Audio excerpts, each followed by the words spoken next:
so much of what I've been feeling is the divine feminine. And it felt less so like the energy of the divine feminine, but just women. Like women are really starting to rise up and in themselves. Like you might be at the beginning of awakening, but you just feel like this isn't okay. Something's not okay, whether it's in your life, whether it's outside of your life, whether it's yourself, something in your life that's not working. You're just really starting to feel this really strong, no, this isn't okay. I can't, I'm not doing this anymore. And I really feel that waking up. And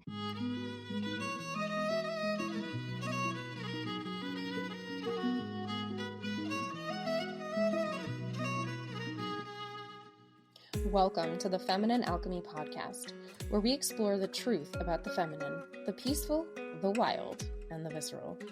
I'm your host, Jaye Anne Beringer, joined by my co-hosts, Julie Dean Richards and Kaylee Rose. Each week, we explore the deep mysteries of the feminine and help listeners apply them to their daily lives in a practical way. Join us to unlock the hidden wisdoms your soul has been waiting for.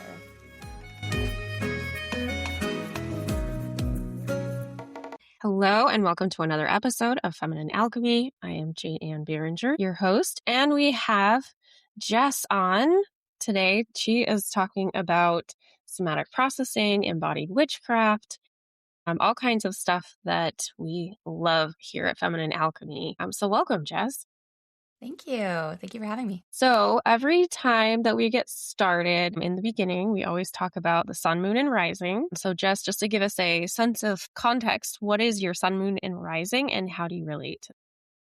Yeah, sure. So I'm also an astrologer. I work a lot with my natal chart and natal charts of people I work with. I think it's super important, so I love this question. I'm a Taurus sun, Cancer moon, Libra rising. I understand why they call it the big three, right? I feel like when you really understand what they represent of you, you can really see it. Like my Taurus sun is very strong, as it should be. It represents me. I have an ability to charge through walls like no one's business. I don't see obstacles. And not in good ways too. You know, there's the red flags that the bull runs through, right? Like I do that sometimes, but I'm very steadfast. I'm stubborn, but not in a way that I personally feel for the most part is detrimental, but more in like, I don't give up when it's challenging. But I have always been described as a diplomat by people. And I also I spent 15 years in advertising doing client services where I really feel I can see that I used my Libra. I did a lot of mediating and peacekeeping and balancing and things like that. So I definitely feel that.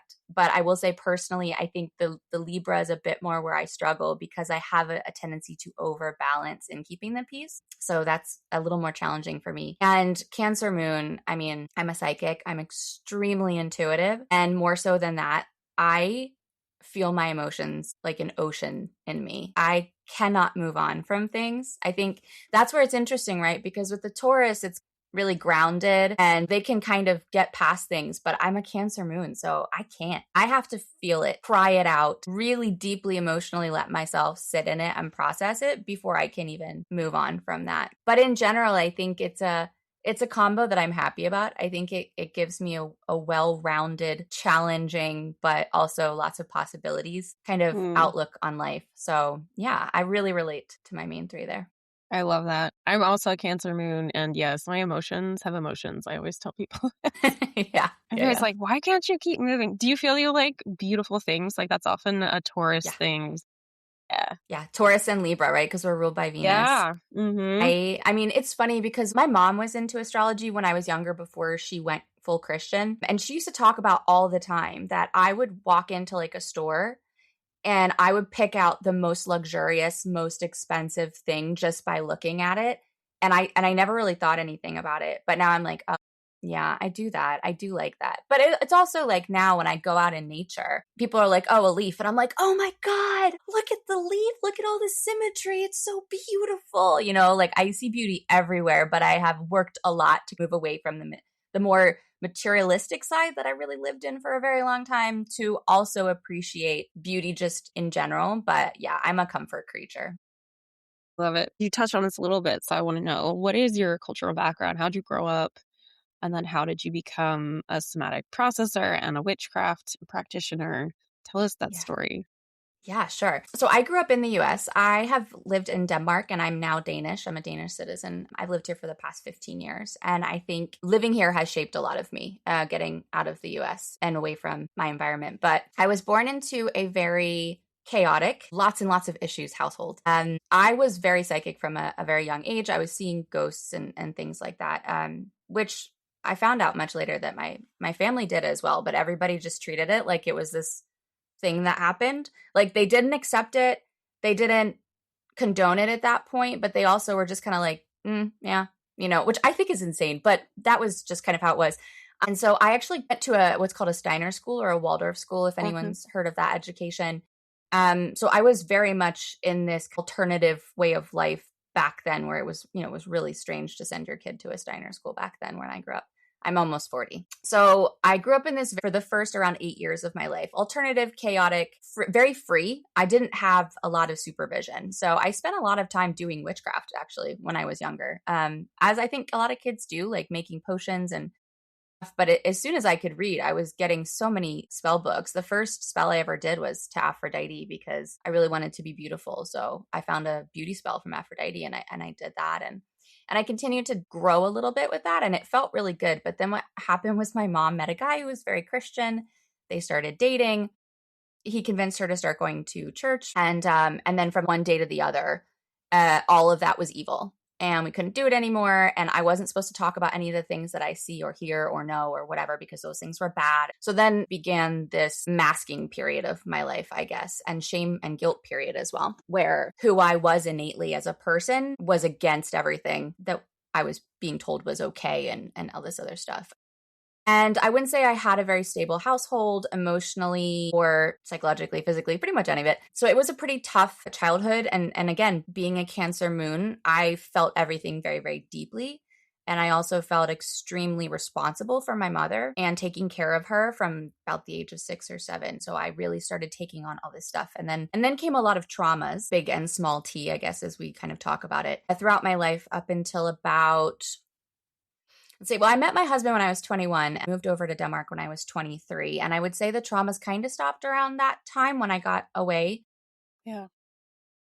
But I kind of just didn't realize what I was holding in me. So I started doing a lot of destructive behaviors that were patterns, but also I can now recognize from holding on to things that were so heavy and uncomfortable. So I did a lot of dissociation. I did a lot of abusive substances and things like that to get away, basically. And then I guess about 5 years ago, I really had an awakening. I kind of was like, I don't want to do this anymore. I can't do this anymore.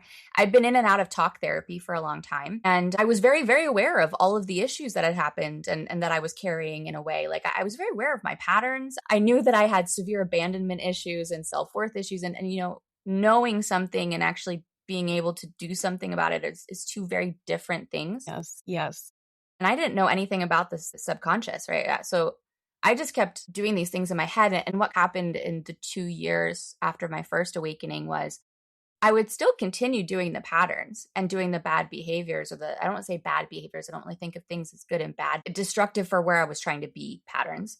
And I was very aware of it. So I understand why I did it. I would say, oh, you did that because you were feeling really low about your self-worth and you needed to boost your self-worth. And the only way you know how to do that is externally, right? So I was very aware. But I felt very helpless to stop anything because it just kept happening. And it was like I could see myself doing it, but I couldn't stop it. And then I think I got an Instagram ad or something, but it was right around the time that I woke up one day and I was just like, I have to stop drinking and I have to stop smoking. They're two completely destructive behaviors. They're keeping me from healing. And I know it's going to be really hard, but I feel like this is something I have to do. And so from one day to the next, I just decided I was done. It was very easy for me in that sense because in my soul, I just knew it was time to be fully awake and I needed to stop doing that because for me, it was destructive. And then I got an ad or something that was about somatic therapy. And it was also around the time that I was having severe digestion and intestinal issues. And I had been to the doctor. I had done every test. I had all the way up to the colonoscopy and everything. And they were just like, I don't know. You're healthy. But I was like, I can't be because I literally can barely eat anything and all this other stuff. So I saw an ad that was talking about holding things in the body. And it was just like those light bulb moments where I was like, that makes sense to me. And so I started doing somatic therapy and working a lot with breath work and body work and different kinds of things. Also in learning that I have my own power to do these things. I didn't have to go to somebody to do them for me. Like I might have to go to someone to guide me and help me, but actually I had to do the changes, which is one thing that's also really hard to wake up to, of like I have to do this myself. Shit, that's going to be hard. So I basically realized that I could go to somebody to guide me, but I would have to do the work myself. And I knew that was going to be really hard, but I just felt really ready to do it. And so the more somatic work I did, the more I started to wake up and feel lighter, and things were heavy and things were hard to deal with. And I kept having this idea that I was going to have to go through all of my trauma again. And that, I think, kept me from doing anything for a really long time, because with talk therapy, you have to talk it out, right? With somebody that, to whatever degree you have a level of trust with, but especially when you have a lot of guilt and shame inside of you for whatever reason, saying things like that out loud to someone else, it just feels horrible and extremely, extremely vulnerable. So somatic therapy really worked for me in that way. I didn't have to relive the traumas. I just had to release the feelings that I was carrying around them, understand where I was in that moment, because a lot of times with the trauma, you kind of split off, like however you want to describe it, your energy, your personality, a version of you, whatever, is created and split off from your main self that quite often isn't addressed or felt, or, because we don't process the things that happen. We're just kind of like, move on. You have to keep moving on. You have to get over it. This is huge. I just want to highlight this because I think there's a lot of people out there that think, I just need to go talk about it. And I don't want to talk about it. I'm tired of talking about it. I grew up in a very verbal family. We talked everything 6 ways to Sunday, and it was just like excessive. What I wanted to do was just, I didn't know how to let it go. And you're absolutely right. Finding someone who can help you through that is just the key to actually feeling better in your body. So sorry, continue. Because I just was like, yes. Yeah, no, but you're right. Like, I mean, a lot of times there's been people who have come to me for help with somatic work, right? And when I explain that I'm a guide and I will listen to what they want to work on, and they don't have to tell me any of the details. They just have to say that something maybe happened when they were younger that was really traumatic for them. I mean, I need a general idea of what we're talking about, but you don't have to go into details. And I explain to them that we're going to go into their subconscious, and we're going to either let them change that experience or come back with an empowering point of view, or completely kind of hold and erase that energy in a way from the subconscious and what they're holding on to. And that will help their repeating patterns or something like that. The relief that people feel when I can see that they really don't want to talk about something, and I reassure them like, hey, I don't need to know. We don't have to go into the details. Everything I'm doing is guiding you in your own subconscious. Everything in there cannot harm you. Everything there is safe. It's just you. It just is scary. So you're going to feel a little bit of a pushback because your brain wants to keep you safe. It's always about survival. But nothing in there is scary. Everything wants to be heard and healed and let go of. And all I'm going to do is guide you and facilitate the state that you need to be in, that theta brainwave state, getting you deep in your subconscious. And then I'll guide you through an experience that allows you to in some way work through whatever's in there. But you don't have to narrate it. You don't have to talk about it. I don't have to know what went on in there afterwards. The questions I'm going to ask you afterwards are just like, did you have an okay experience? Is there anything that came up you want to talk about? Is there anything you need clarification on? Because there is a lot to say for verbal processing, right? But verbal processing can be done between you and your voice notes. You don't have to do that with other people unless it's because you need to be seen and witnessed in doing it, because sometimes that's a trauma, right? So yeah, it really resonated with me. And the more I did it and the lighter I felt and the better I felt, the more my soul started to come alive and wake up. And all of that original version of me that was so innately connected to my psychic abilities, to my witchcraft, to all these other things, it started to wake up. And I had an initial feeling of, because of my religious background, of like, ooh, this is a little scary, the witch thing. It took me a while to own the witch word because I had very negative connotations. But the more I practiced, and I was like, wait a second, this is not at all what people are describing this as. Like, I'm just out in my garden, tending my herbs and talking to them, and then thanking them when I harvest them, and then going and making a delicious meal full of love, or using it for some herbal headache balm or healing balm or something, and doing rituals and things that are 90%, as someone called it, that I love this saying, spicy psychology, where it's like you're doing it for your own benefit. And I do firmly believe that the universe and whatever you believe in hears you and wants to co-create and work with you on it. But it's 90% for you to believe that this is possible, right? And that's kind of how I ended up here. I got a ton of certifications, as you do. I will say that I use them in everything that I do. But I also think that the experiences that I've had, that's what actually makes me very passionate about what I do. And that's what makes me be able to help other people, because I've really transformed and gone through that hard period and come out of it on the other side. So yes, I have the techniques and the tools and the language from the certifications and the schooling, but I use a lot of my own experiences, and I'm very open and vulnerable about the things that I've been through, because I think it's important that we get rid of the shame of talking about what you've been through, you know? Yes. The shame of talking about what you've been through, the shame of talking about the psychic capabilities that you have, the shame of talking about the intention and the consciousness that goes into plants when you're tending to them, when you, like you say, harvesting them, when you're working with them. All of it has always been witchcraft. It's been psychological, it's physical, and it's energetic, but it's also very, very tangible. It's very real. I love this. Yeah. I mean, I think that's why I use energetics of some sort in everything I do. I don't think it's going to work for people if I'm telling them a bunch of witchcraft rituals and they think it's hooey. That's not Yeah. going to be helpful, right? But if they believe in astrology, then we could talk about the energies going on and be like, hey, you know, this core wound that you have, all of these things happening that are triggering it, it's because this is happening. Like Chiron is conjunct the moon. So it's bringing up all your, you know, big emotional things. That's why your mom issues are popping up right now, right? I can talk in different languages with people in that way because I pretty much never stop learning anything. And I think it's really interesting. But I use a lot of astrology as well. And I think that's what's been really interesting to me, coming more and more into the witch side of myself over the past 5 years or so, is that you get to make your own rules. And I think that's so incredibly cool, because I grew up in an environment where I did not ever have that, you know, and now it's like, this makes sense to me and I get it. I'm going to put it, you know, in my pocket, take it with me. This thing over here, though, from the same modality, maybe, I don't know. I don't know about that one. I'm going to leave it for now, and I'm going to, you know, keep going. And then maybe later on it makes sense in a different way. And I'm like, oh, actually, I get it now, you know, Yes. as you learn and grow. I love that. Yes, there's so many things where I'm like, I don't know about this, but future me will. You know, I'm going to put a pin in this. Yeah, I did that basically with Christianity. Was like in the middle of high school, I was like really, really into our church because I grew up from birth. You're really into it. But in high school, I was just like, I just need a pause on this, and I don't know what that means for me. And eventually, it was just that thing that you were talking about. Is later I needed to process what that was. And I just couldn't be in it anymore in that way.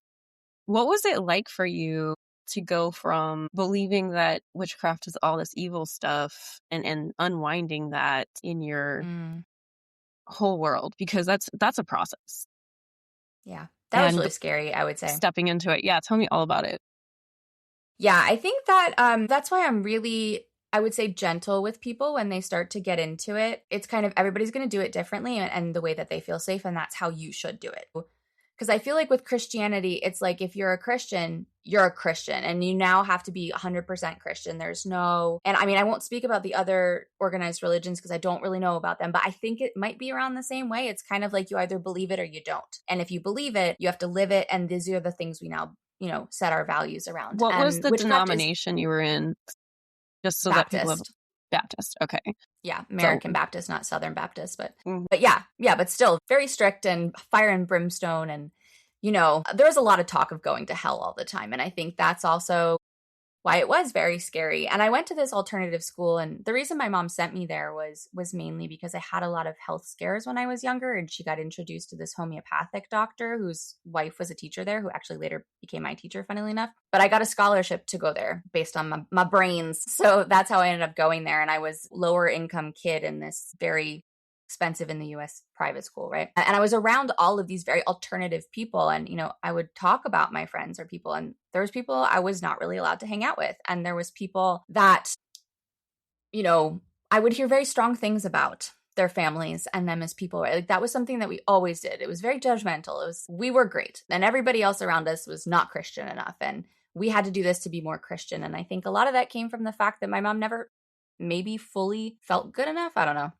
Yeah. Felt like she was a better Christian, but there was a lot of fear around being different and having an opinion. And I'm a very curious person, so I would ask a lot of questions, and I would get the standard, that's just how it is, or that's what the Bible says. And I'm like, you know, there was a lot of things that didn't sit well with me. And I think it's great that you in high school realized and were strong enough to be like, I need a pause. Because that my issue was I was not strong enough. I was so incredibly worried that I would be abandoned and unloved if I didn't fit in. So I would say the deconstruction for Christianity definitely happened much younger than I am now. I would say around 31, when I had my second kid. My second kid was born 3 months early. Luckily, she was fine, but we were in the hospital for a long time. It was really, really difficult. And I don't know, I was surrounded by babies that were passing away. Trigger warning for anyone if they have any trauma with this, but there was all of these children just passing away around me. And I was hearing these moms crying. And even when they weren't passing away, but they were having, really big issues, or like my daughter's lung collapsed on the first day of her life and she had to have all these tubes in her and everything. And it was just really scary. And I just had this feeling of like, what God would do this? And I know there's lots of Christians who have different beliefs and understandings for themselves around why this happens, but the understandings just didn't make sense to me. And then furthermore, at that point, I thought that I was a really bad person. Like I really had a lot of shame and guilt that I had done bad things in my life and I deserved bad things. So when she was born early, I fully rationalized that I deserved that. That was my punishment. I was so convinced she wasn't going to make it. And I lived a lot of my life constantly waiting for the other shoe to drop, because when is God going to punish me for being bad? And so I don't know, something kind of broke there, or I was just like, even if this is my punishment, why am I worshiping and serving this person? And I mean, I still believe in the teachings of Yeshua or Jesus. And I was just like, father and son are not in the same thing for me. It doesn't make any sense. But I was really scared to not call myself a Christian because I really thought I would go to hell and I'd be punished. So I kept calling myself a Christian. Meanwhile, I was doing what a lot of other Christians do and putting caveats in of like, I'm a Christian, but I'm also bisexual. And I think that everybody has the right to be married and all these other things. And so I don't follow that. But Jesus said to love everyone. So I'm just following, like I would constantly be rationalizing it. And I think it was like a snowball rolling down a hill, because eventually I realized that I had rationalized away about 90% of the belief system until I was like, yeah, so I can't actually identify this way because I don't believe in most of what I'm being told to believe in. And then I had a very dark night of the soul existential crisis of like, what is the point of life? What am I supposed to do now? What is this? I spent a really long time being agnostic. I fully believed there was something because I had the psychic gifts. I could feel these things, but I just didn't know what the heck to believe at that point. And it was a very slow process back to where I am now. I would say it was a slow process that went very quickly. I very much am a rabbit hole person. So as soon as I latch onto something, I'm going to figure it out. So I just dove into every modality, all the different religions, all the different beliefs, started having a mentor for my psychic abilities to start learning how to use them. I kind of stayed in the closet for a really long time. I didn't tell people I was a witch. I didn't tell people about my psychic abilities. My husband knew. I told him because I was terrified that he would leave me. And so I remember the first time I told him about how I had seen a ghost when I was 7. And I just was like staring at him, just waiting for his reaction. Like, is he gonna be okay with this? Or is he gonna be like, you're insane? Because I knew in my heart that I was no longer going to play small and I was not gonna hide myself. And so if he said, you're insane, I couldn't be with him. I just knew that. I was like, I can't do this. I can't continue my life like this. But I love him more than anything in the world. So it was terrifying. And I would say I drip fed myself to the world and everything around me, because like a lot of people say, I had built a life when I was sleeping, and now I had woken up and realized I have this life that's fully built, that's stable. The Taurus in me was like, great, stable, nice, comfortable life.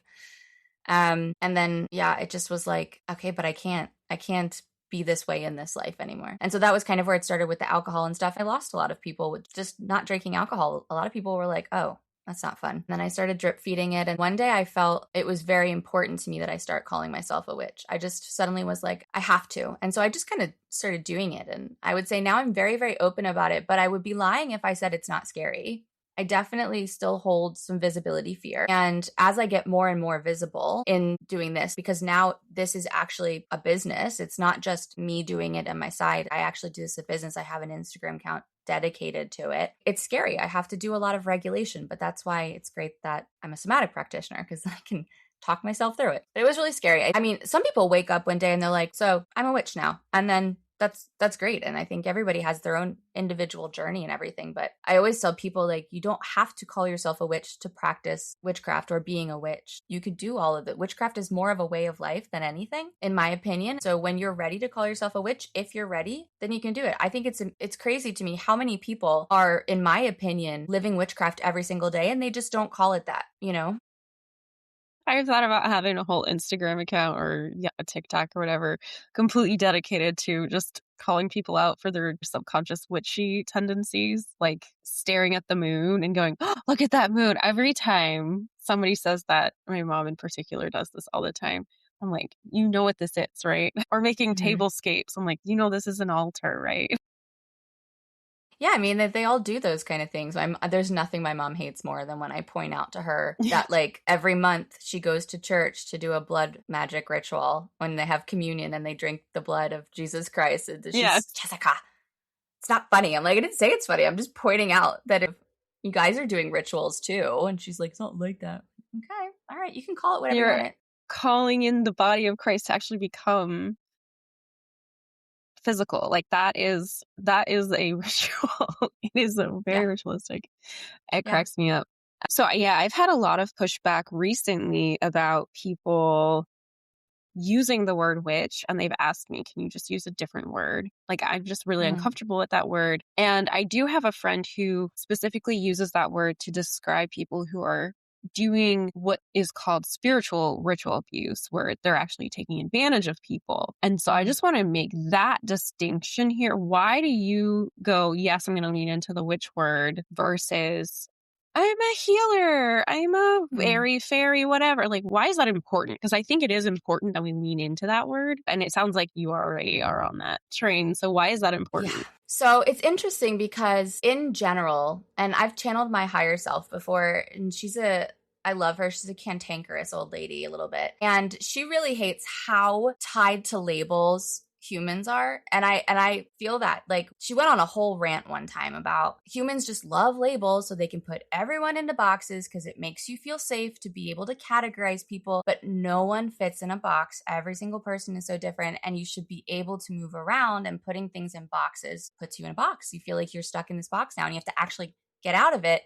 But really, you just stop identifying with that box, right? But I think the one thing we agree on is that words matter and language matters, not only to the external world, to what you're showing, but to yourself. Like, again, your subconscious hears what you say. There's been actual research that people who speak kindly to themselves and kindly to their bodies have a decrease, I think it was around 56% in inflammation markers. So your subconscious, your body hears the things that you're saying. So I would say if you feel like calling yourself a witch, and you can feel it calling, but you're scared to call yourself that, chances are that you're still holding on to some sort of shame or guilt or something in the subconscious that's making you very scared. And it could, again, be visibility. And I believe in past lives. So I believe there could be something there, right? So in one way, if you feel it calling, I would say lean into it, because it will help you embody it more and it will help you start to live that way more. But I will say, I think that a lot of people get very sensitive around things like this. And ironically, very much in the spiritual community, people get very sensitive about names that we're calling ourselves. And I think there are some names that are important to reserve for the people who have been initiated in those things, such as I would never call myself a shaman. I'm not a shaman. Do I do some things that shamans also do? Sure. But I'm not a shaman. Like breathwork, I'm a breathwork facilitator. Shamans also do breathwork. It doesn't mean I'm a shaman, right? And I haven't been trained in that.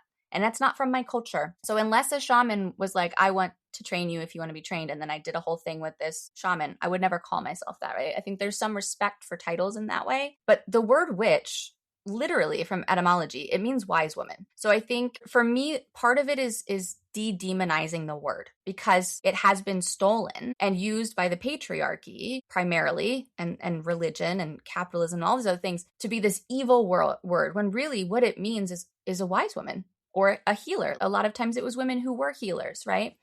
I think within the spiritual community as well, I would say, again, it's a little bit of this, I don't want to down anybody, because I think everybody should be how they want to be. I just think people need to be aware of when they're bypassing things. So if you're scared to call yourself a witch because you can feel that word feels like a lot of power, and you're not ready to hold that power, because witches, they don't kneel. They don't fit into boxes. I always say we don't fit into boxes. We like circles. there's power in that. And for me as well, it's standing up for what's right and standing in your values. And that word, it's old, it's wise. I feel like words have power and words have meaning and energy behind them. When you call yourself a witch, on the one hand, as I said, like you're really able to embody that more, and you can feel like I can feel the energy in me now as I'm talking about it, right? But I think that's scary to some people who are not able to hold that energy because they're bypassing. So I think a lot of people in the spiritual world are drawn to it because of the love and light crowd that I'm sure we've all been around at some point. There's a lot of lovely people in the love and light crowd. There's a lot of narcissistic bypassing people as well. And they're drawn to it because they don't have to be held accountable for anything. They can just live in the nice, happy, let's do some sort of psychedelic journey and breath work and hold hands and hug and, those kind of things. And that's great. But witches have shadow work, and that's important. And a lot of our power comes through doing that shadow work. And I think that's just really scary for some people. So that word kind of triggers them in the same way that an angry woman triggers people. People are scared of things that hold a lot of power. And so, yeah, that's why I lean into it, because I'm like, I fully live as a witch. I balance the light and the dark. I love an ego death. I will go into all those shadows. I make best friends with them. And then I source them because that's where so much of our power lies. We've just been cut off from it. So I just think it's so important to really claim that word and claim that energy and then embody it in the world. That's my personal take on it. What's yours? So good. All the things. I have always said, once you start doing this kind of work, that shadow work particularly, at first it's really scary. And then when you get comfortable with that discomfort, you get excited when you start to find another thing, because on the other side of that tricky shadow thing, colors are brighter, the air feels smoother, everything feels like it's more in alignment and more in sync.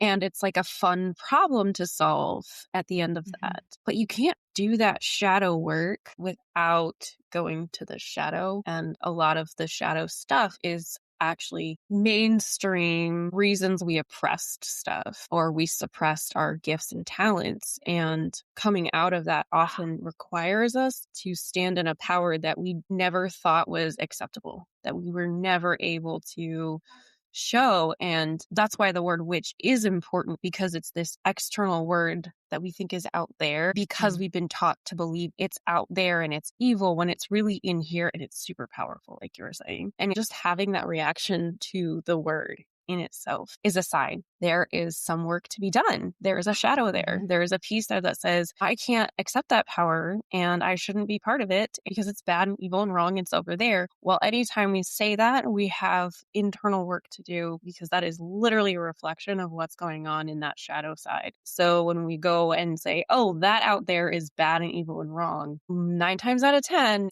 something in me is bad and evil and wrong, and I need to suppress it. And that's the exciting part, because that is where you can actually do the work. Most of the time, we can't do anything about what's out there because it's like this nebulous thing that isn't actually affecting our lives. When we're afraid of witches that are out there, what are you going to do about that? Yeah.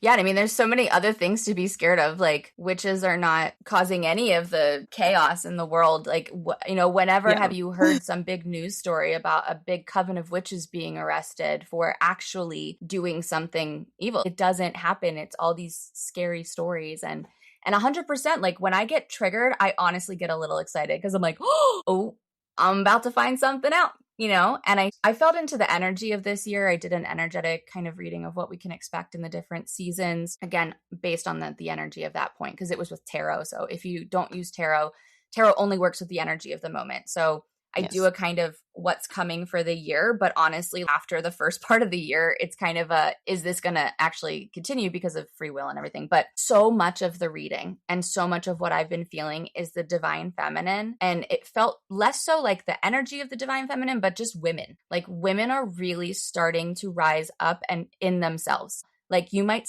be at the beginning of awakening, but you just feel like this isn't okay. Something's not okay, whether it's in your life, whether it's outside of your life, whether it's yourself, something in your life that's not working. You're just really starting to feel this really strong, no, this isn't okay. I'm not doing this anymore. And I really feel that waking up. And my Roman Empire is women doing the job of the patriarchy and attacking other women. Because again, if you know about the witch hunts and everything, that was almost worse than any of the men in the witch hunts. Was Now, of course, some of the women were threatened, obviously, so they turned over fellow women, but even some of them didn't. It was just like, I don't like Sarah because my husband keeps looking at her butt when she's pulling up carrots or whatever, so I'm going to accuse her of witchcraft.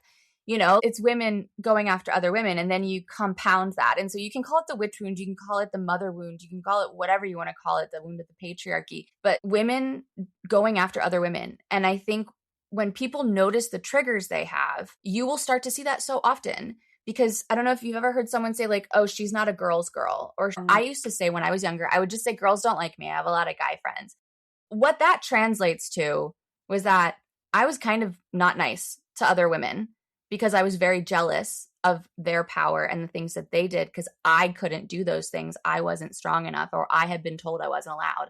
So anyone living in a way that I was holding on to that I couldn't, or I had any envy over, I couldn't be around them. I wasn't nice. I was like the one from Mean Girls who's nice, mean, a friend of me. That was me. And I can acknowledge that. That was me for a long time because I was so incredibly unhappy. But I think, when you look at another woman just minding her own business, having a nice life, and you're like, who does she think she is? That's an immediate point where you should go, oh no, that's internalized misogyny. There's something in me that is envious of that or has been told I can't do that. And I don't like somebody else doing it. Yes. And I think social media is such a good example of the worst ways that humanity can be because it's just a cesspool of people in general. But I would say when it's on other women, I get the meanest comments from other women. It's just this cesspool of people being able to go on and pour out whatever pain they have into a vitriolic comment and then scroll away. Like I call them drive-by commentators. I had a viral video on my Embodied Witchcraft account, and the amount of drive-by commentators just saying the most mean, ridiculous things. And then I would answer them because I like a little bit of punishment to my nervous system. I wanted to expand my nervous system, basically. I believe that in order to expand your capacity to hold things, you have to actually go through things. So this was a learning for me to expand. So I would reply to them and I would be like, it's interesting that you think that. I'm surprised that you would leave this comment. And they would never comment again because they're not interested in discussion. They've never been taught how to process that pain or how to release that pain. So the only way they know how to deal with it is to get it out of their body. Again, somatics, right? Out of their body by typing it to somebody and then just leaving it there. It's like when someone screams at you and then walks away and then they're like, that felt better. And then it's like, well, I don't feel better. And you're not going to feel better in 5 minutes either because the real source of your pain is still there. But I think that that's one of the reasons that I'm so adamant with people of like, if you look at another woman and you don't like what she's doing, ask yourself why. Because if it doesn't affect your life, if it's not, negatively affecting you or other people's lives, right? Where you're like, this person is actively causing harm to other people. If they're just driving around in their Porsche, living their best life, and you're like, she's so materialistic and she has a Porsche and blah, blah, blah. And it's like, that's what her life is. You don't know anything about her. So why would you be showing hate to this person? It's something that we as women do, and we do it way better to each other than men could ever do. I honestly don't care what men say or comment about me at all because I don't give a crap what they think. Women, it's constantly like, it makes me so sad because I'm like, oh no, don't do that. It's not cool. I remember I saw somebody complaining about Taylor Swift becoming a billionaire. Oh, and all of a sudden that was the threshold for evil. She's now a billionaire. She should give her money away because she's a billionaire. She shouldn't be a billionaire. She needs to be just under $1 billion in net worth. And I was just floored because of this obsession with virtue for women as the standard. And the virtuous means you don't have too much. You don't do too much. You aren't too much. You have to be a minimum standard, but you also have this very strong maximum that you're not allowed to cross, or else other people will come and pull you down because that's like a societal tipping point. It was very interesting. And I was like, why would you have a problem with Taylor Swift, but you don't have a problem with all these other people and you'll defend them? Yeah. I don't understand. But that's the thing, right? Like, I don't think there should be any billionaires. No one needs that much money. But then just talk about all the billionaires, because the fact of the matter is she a billionaire? Yes. But there are so many more men who are billionaires. Yeah. And we don't talk about them being billionaires. Like when people do complain about Elon Musk or something, it's always like, oh, he looks like he's on ketamine or he's crazy. And I'm like, oh, I mean, for sure. But like, you don't talk about his billionaire status or any of these other people's billionaire status. Like, I'm with you that we shouldn't have billionaires, but let's talk about it as a whole, because what's happening is all the women, mind you, because I'm sure it was all women. All the women are pointing at Taylor Swift and going, she should give away her money. And it's like, listen, we made a system that allowed her to be a billionaire, and now she's taking advantage of it. We as women should be applauding that she's gaming the system while also saying there needs to be reform in the tax system. So this is not possible. Like, you can do both, but you're not actually angry at her for being a billionaire. You're angry at her for being a female who's a billionaire. Like, I think I'm probably the least liked person at parties when these things come up, because everybody just wants to throw stones on people. And I'm like, well, if we're going to do that, like, you don't have to like her as a person and you don't have to listen to her music. That's totally fine. But we don't make these comments about any of the other men. And then everybody's like, can we just not poop on people in front of you? And I'm like, no, not other women. No, like, I don't allow it. It was like, oh, the billionaire status for these men is just a thing and we accept it because they're lost to society. Like, there's nothing we can do to change it, but maybe there's something we can do to change the woman. That is the strangest thing, is like, this person said, no, we don't think there should be any billionaires, but who really shouldn't be a billionaire is the woman, because she knows better. Yeah. No, it's true. I mean, if you find a video of a guy who's doing literally the absolute bare minimum, like, let's say he's sorting laundry. If you look in the comments, Yes. you will see thousands of comments of women going, oh my God, you're the best husband. This is so amazing. And I'm like, and then there'll be another video of a woman sorting laundry. And it's like, you should probably focus on cleaning your house because look at all the mess behind you and all this other stuff. Like, the standards are impossible. I literally just wrote a post about this. Like, you could be the perfect wife and you get crap. You could be a single woman and you get crap. You get crap for having sex with men and you get crap for not having sex with men. You can't win. And I feel like the issue is that men don't have to do anything, because men just say stuff like, you're a dumb bitch. Like, they're not inventive. They don't think of anything interesting or harmful to say. They just say the same stuff over and over. And you're like, okay, Chad. But women, we know how to really make someone hurt. So it's never just, I don't like that. Like, one woman commented on my post, like, literally, she goes, I don't know what it is about you. I just find you really cringe. And I was like, uh-oh, I think an inside thought came out of your mouth there. Because listen, you don't have to like me. You can think I'm cringe. I mean, we're not going to like everybody. That's fine. What in God's name made you think this was a comment to put on someone's post on the internet that you don't even know? It's that mentality of like, I have to take you down because I don't like what you're doing here. And I don't think that I invented this. This is probably something that people have said before, but I'm really into Greek mythology. So I always call it the Icarus problem, which is like, everyone's cheering for you when you're soaring higher and higher. But if you get too high, they cheer when you start to fall. And we do that with all the women, you know? And I'm not saying this to say I'm perfect either, because I still get triggered. I will still see a woman doing something really amazing and I will find something that I don't like about it. And then I immediately I've gotten really good at being like, there's something here that you feel is not possible for you. And so you're inventing why you don't like it. And I would say when you first start realizing that you're doing this, it's stuff like, I don't like her hair, or it's always stupid stuff, or, you know, I would do this better than you. Like, you shouldn't have said this word, or you could have done this differently, right? As you get better at deprogramming that and starting to realize this and actually really championing women when you see them succeed, when you feel yourself get triggered, it's always little sneaky stuff. Like, it's something like everything was great and you really love what they're doing. You just wish maybe they had done it a little differently. So it's just this little stuff, right? One person I always look up to is Mackenzie Bezos, because she is one of the richest women in the world. And she consistently gives away, like, I think she just gave away like $45 million to the Trevor Project. She's consistently giving away all of her money, which, by the way, when you're a billionaire, it's literally impossible to give away your money because it earns so much money. So she just keeps giving away all this money and she's basically not made a dent in anything. But she's one of those women where I think, like, why do we not talk about that more? If you really can't stop yourself from tearing other women down, then don't talk about them. Don't give it energy. Don't give it a voice. Just focus on the women that you actually want to champion. If you can't stay away from the negative, then focus on the positive instead and just stop doing that. Like, it's just so toxic. And I think we're never going to get anywhere as women if we don't stand behind each other. And also, the perfection principle as well is ridiculous. Like, well, I mostly like her, but there's this other thing. Like, there's no one in the world, not even yourself, no one that you're going to like 100%. And that's perfectly okay. That's great. You don't have to be behind somebody 100%, but you can still champion the things that they're doing that you like. You can still do that. They don't have to be perfect for your support.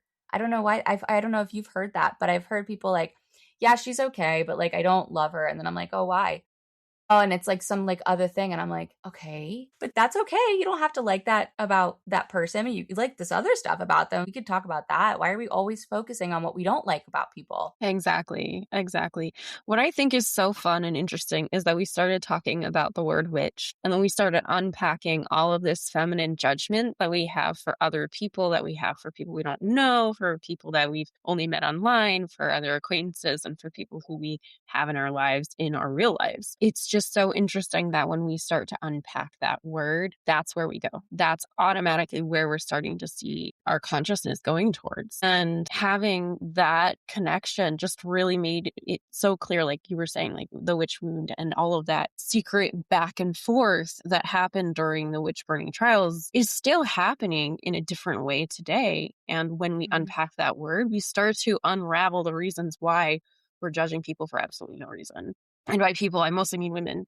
Yeah, women. I mean, I had a dream about the witch hunts. Basically, my guides talked to me a lot in my dreams, and the dream that we were having, it was completely innocuous, but it was just a dream, and they said to me, the witch hunts are still happening. They're just considered more false witch hunts. Like, we keep thinking of the witch hunts in this very certain way of actually calling out witches and then burning them or hanging them. And so a lot of people are worried about that. Like other witches, when they want to call themselves a witch, there's part of their soul or their energy that still remembers that persecution.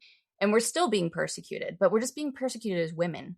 But that was what the witch hunts was anyway. Like, I don't know the exact statistics, but it was like 90% of the people who were killed were literally just women. There was a lot of midwives who would get blamed or were easy targets, or there was a lot of widows who had land. Because the thing is, like, a lot of the witch hunts happened around the time that capitalism was getting stronger and the patriarchy and the religion were teaming up. So there was like kind of this maelstrom of events. And like it still goes on. Like, I think when you also awaken, a lot of people will also start to remove the veils around what they're told. So you can be told something and then automatically it's like your energy or something where you're just like, something doesn't smell right 100% here.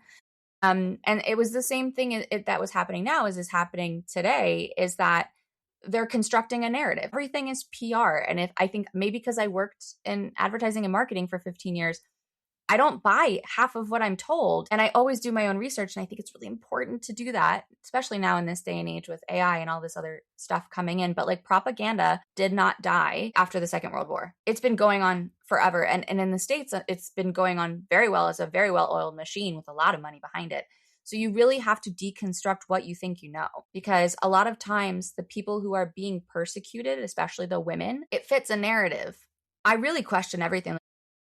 Another case is like the Blake Lively case, because I know there's just been some stuff come up with her. I think her, I don't really pay attention so much, but it's something with her and Taylor Swift's messages. And I don't know if it was good or bad, but it just made me think of it. Like, I don't know what happened there. I haven't really followed the case, but the smear campaign against her as a person, where, you know, you have multiple people on set that were backing her up, multiple women who are backing her up, and a few men as well.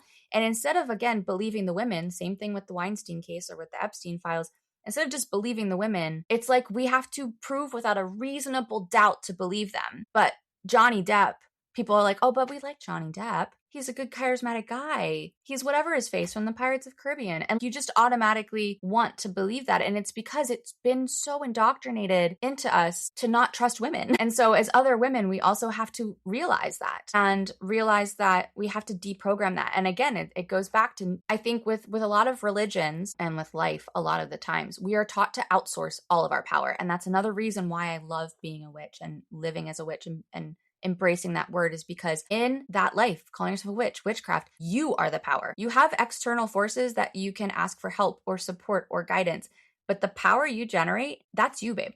Like, that comes from you. And you can get information from other people, but that doesn't mean that information is for you. You need to believe in yourself and trust yourself and know who you are without all of the layers that have been put upon you, so that you can make those informed decisions for yourself.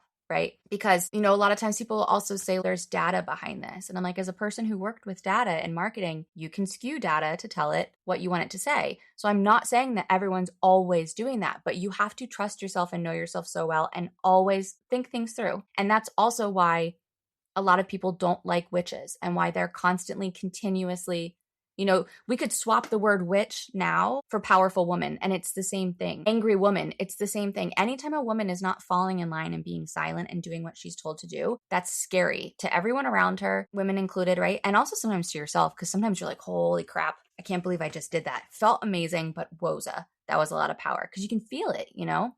But that's why it's scary, because it has a lot of power. Women have so much power. And when we're together, like, I don't know if anyone who's listening to this has ever been with other women in a circle, whether witch or non-witch. When you're together, like you just say singing, like if you've ever been singing in a church, you can feel the energy, or a women's choir, you can feel this buzzing, this energy in your body. That's energy that we're generating together. And when we're together, it's crazy energy, but it's scary to a lot of people, right?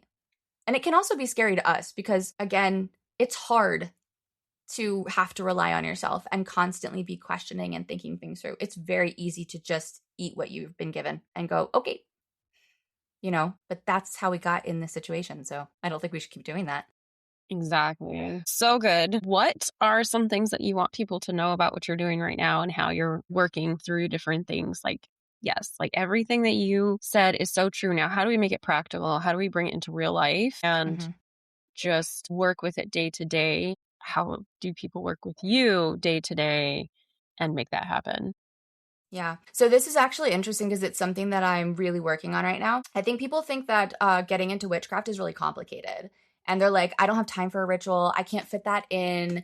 I don't even know what to do. I don't have all these supplies and whatever. And I'm very much like, you don't need any of that. You can do very simple things as part of your ritual. Like I stir my coffee 3 times clockwise in the morning with some cinnamon and say whatever kind of thing I want to bring into my day. That's a ritual for me. Like rituals can be super simple. You can put on your mascara and talk about what you want to bring in with your eyes, or, you know, you can wear your makeup like a glamour magic, like it's a protection, and, you know, you put it on like protection. I mean, I joked on my podcast a week ago that you could turn a fart into witchcraft if you put the intention that you're getting out old stuff, right? Like you can literally make anything in your life part of witchcraft. And it is very healing. And that's why I really believe in it, because it gets you back into trusting yourself and your body. I think one of the main things that I always tell people to do, first and foremost, is to start to question who they actually are. And it sounds scary, but I don't mean it that way. I mean, if you find yourself doing something, just take a second to reflect of,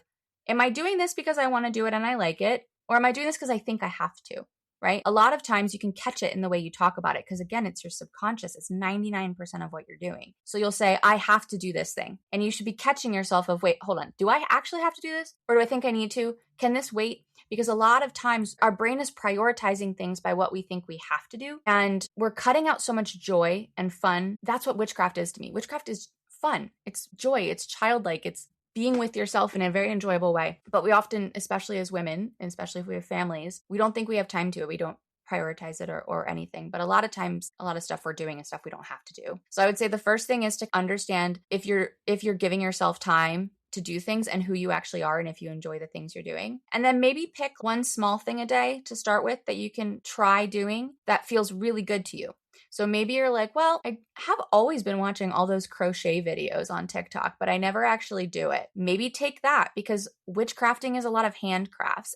Follow me on Instagram or TikTok. It's the same handle. I'm going to start doing a series on the things that you don't think about that are witchcraft and why. So handcrafts are a form of witchcraft. And what it does is it gets you in your body, out of your head. If you don't like meditation because you can't shut your brain off, doing something like handwork, like knitting, crochet, beading, braiding, whatever, it can be a really good way to get into your body. And it also is a good way to connect you, because witchcraft was much simpler. And right now we complicate everything so much. So I would say just take the lens off that it has to be performative and look a certain way and whatever. It doesn't have to look any way. It looks the way that works for you, that makes you feel it. Because if you don't believe in what you're doing and you can't feel it, it's not going to work for you. There's no point in putting on a robe and getting all these special tools and lighting all these candles when you don't feel it in your body. Like it feels like it's something you have to do. The same thing is in witchcraft as in daily life. Like if you're like, I have to do this full moon ritual, do I actually have to? Or do I feel like I have to do it because I read somewhere that I have to do it? I don't do every full moon ritual. I only do it when I feel like it. Like it's good to know astrological influences because you can work more with the energies, like it's a more powerful energy, but you don't have to do anything. That's the beautiful thing, right? And I'm also working on a program right now that I'm calling The Body is the Coven. It's based off of the Mother, Maiden, Crone archetypes. And it's kind of 3 different journeys of coming back home to yourself through inner child healing, through witch wound healing, and through reconnecting to your witch. I'm working on it with my guides and my higher self. I'm channeling everything. So I don't know when exactly it's going to come out because I have to channel when I'm inspired to channel. But it is a mix of understanding your nervous system so you can learn the tools that work for you to help you expand it and regulate it while you're expanding it and holding it.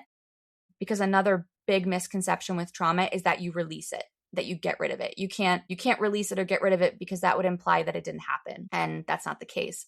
But you can hold it by expanding your capacity. So that's kind of what we're doing with this program. But it's a fun program because the inner child healing is very joyful. And it's about, you do some breath work and some activations for your own energy and some reprogrammings and things that help you expand. But you also have some like rituals and some fun activities that reconnect you to that playful side of witchcraft, because I feel like a lot of your inspiration comes from there. And then there's the mother archetype, which is very much about uncovering who you are. And again, working on healing those energies that you might be holding on to and that fear around visibility or being, and when I say visibility, I don't mean living as a witch necessarily. It could literally mean having a difference of opinion with your parents or having a difference of opinion with your friends. It's just being seen as who you truly are. Then the crone archetype program is about reconnecting to your higher self. So that's much more psychic, but that's helping you to open up your energy and your connections with your guides and your higher self so you can start to channel in the witchy wisdom and the intuition in your everyday life. So yeah, I'm working on that. On my account, I tend to post a lot of healing tips and stuff that's very much about making it easy. I do post about every full moon and sometimes new moons, depending on what's calling to me, to tell you kind of what the energies are about. And I usually will give you one ritual. But if you do follow me, just know I fully believe that everybody knows exactly what is best for them and how to do it.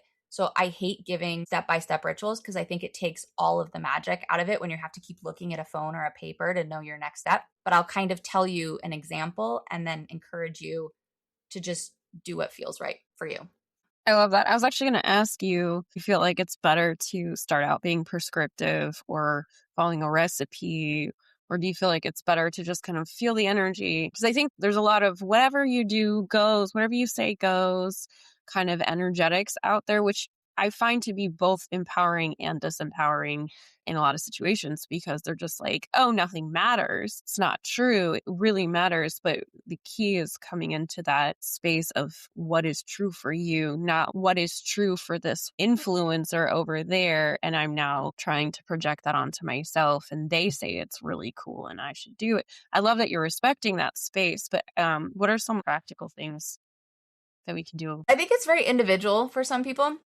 And that's the thing is like, you do have to find who resonates with you. Maybe I won't resonate with you if you come to my page because I try to accommodate, right? But I'm the kind of person where for me, I don't like authority. So people tell me what to do and I'm like, I'm not doing it just because you told me to do it, So for me, prescriptive never worked. I could feel it. I could feel it wasn't working for me. And for me, the magic happened when I let go. And I think for those of us who have control issues or have an issue knowing who we are because we're always looking again externally for advice, the practice of not looking externally and trusting yourself is really healing and very important. But I also have people I work with where they want a step-by-step thing. So I will always give you a step-by-step, but I always encourage you, if it feels different, do something else. And I think it comes with time. I would say with witchcraft, because most people tend to have a view that it's a certain way and they have to do it a certain way for it to work and everything, starting with something prescriptive and starting with a step-by-step is probably helpful. I would recommend learning the very basics. So learn why you do a circle and how you do a circle and understand the different ways you can do it. Because again, a lot of people do it differently. So maybe there's different ways that resonate with you than with other people. Or learn about other types of energetic protection if you don't want to do a circle, because you don't have to do a circle. You can do something else. Learn about the basic elements is probably good. You don't have to know every single stone. Like if you're into crystals, you don't have to learn every single stone and what they stand for and all this other stuff. You can always do that later. Herbs, again, you don't need to know every single herb and what they work with. A lot of the times I will pick what resonates with me in that moment and put my own intentions into it with that herb. Like, you don't have to know everything all the time. I think intention and your energy behind it are the most important things. So again, if you're like, I feel like I have to do this, but I'm really tired, I guarantee you that spell is it's either not going to work because you're not in it, or it's just not going to be particularly powerful. And I feel like you can feel when that happens, but it's again, because you're not listening to yourself. And I think witchcraft is just about listening to yourself. So I like reading. I would recommend reading. I have some podcasts on my podcast called No Way, Tell Me Everything, where I recommend some books that I started out reading when I was getting into witchcraft. Just get knowledge. I think I'm a very curious person and I like reading. There's a lot of podcasts you can listen to as well. But I think that, again, take the opportunities when you can in this world that we've set up where you get to lead the way and you get to choose what's best for you. And so reading about things and choosing which books you read and what you learn about. And maybe you've always been really drawn to Ireland. So learn about Irish folklore and Celtic magic and druidry and fairies or whatever. Follow what feels good to you. You don't have to start in any particular point. You can pick an area that feels really good. I mean, I would say the one thing, even when I was scared of my witchcraft, Greek mythology was a mainstay for me. That was one thing that I was always so drawn to. And I read about that a lot and I learned all the different myths and all these different things. So, and I use a lot of that in my magic now. It informs a lot of my magic, is the mythologies from all over the world at this point. But if there's an area that you feel drawn to, start there. There's no like entry point where you have to start. You can just start expanding your mind, I feel like is the key. But yeah, there's lots of good Instagram accounts where they give you very prescriptive magic where they'll tell you step by step. So if that's what you like, then go with that until you feel comfortable. That's good. Thank you very much for discussing all of that. Everything has been so much fun. What is one little piece of wisdom you want to share before we sign off? Yeah, I would say have fun with everything that you do. We have some sort of tendency to reach a certain age where we decide that we're adults now and stuff isn't supposed to be fun anymore. We have to be adult about it. And then we look at fun in a very certain way as we get older, right? So going out and drinking or going out and partying and stuff. And that can be fun, but we kind of lose that childlike playfulness of having fun with things. Because I'm talking here about reading books and getting studious and things like that. That's one way to do it. But you can also go play in nature or play pretend or daydream or do stuff that you liked as a kid. Like reconnect to the things that you liked as a kid and get more playful and just don't take it seriously. There's so much time to learn all the magic and learn all the rituals and know all the stuff you want to know. Just don't treat it as like a start and an end goal. Just explore, have fun with it. We have to stop taking everything so seriously. Everything is so serious otherwise. Like, you are in charge of making sure that you still have fun with life, Love it. I love it. That's such a good one. Go play, have fun. What is the name of your Instagram where people can find you? Because you reference it a lot and it sounds like it's a wealth of information. Yeah. So on Instagram and on TikTok, it's called Embodied Witchcraft. But I will say I post more on Instagram, especially images, which I do a lot of carousels because of the amount of information. So you're probably better off following me on Instagram. But yeah, please go have a follow and join along if it feels right for you. I love it. Thank you so much, Jess. Thank you so much, Jaye. I'll talk to you later. Bye. Bye.